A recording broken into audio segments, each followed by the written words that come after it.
আসসালামু আলাইকুম। Knowledge of medicine চ্যানেলের পক্ষ থেকে স্বাগতম। সিবিট অ্যাসকর্বিক অ্যাসিড নিম্নোক্ত উপসর্গে নির্দেশিত: 1. স্কাইবি রোগের প্রতিকার ও প্রতিরোধে। 2.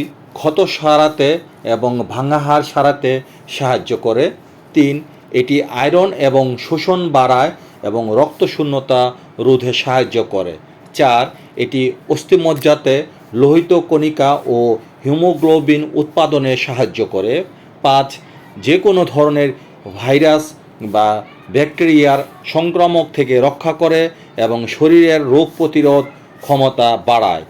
6. ঠান্ডাজনিত রোগের প্রতিকার ও প্রতিরোধে সাহায্য করে। 7. সুস্থ সবল শিরা উপশিরা মাড়ি ও দাঁত গঠনে সাহায্য করে। স্কয়ার সিবিট নামে বাজারজাত করেছেন, আর ভিন্ন ভিন্ন কোম্পানি অনুযায়ী ভিন্ন ভিন্ন নামে ফার্মেসিগুলিতে পেয়ে থাকবেন। আপনি আপনার পছন্দ ও দরকার অনুযায়ী কিনে থাকবেন। ইহা ট্যাবলেট ও সিরাপ দুটি আকারই পেয়ে থাকবেন। প্রতিদিন একটি ট্যাবলেট বা 1 চা চামচ সিরাপ 1 থেকে 2 বেলা বা চিকিৎসকের পরামর্শ অনুযায়ী। সো ভিডিওটি দেখে উপকৃত বা ভালো লাগলে ফেসবুক চ্যানেলটিকে ফলো, আর ইউটিউব চ্যানেল থেকে দেখে থাকলে সাবস্ক্রাইব করতে ভুলবেন না প্লিজ। Thanks for everyone.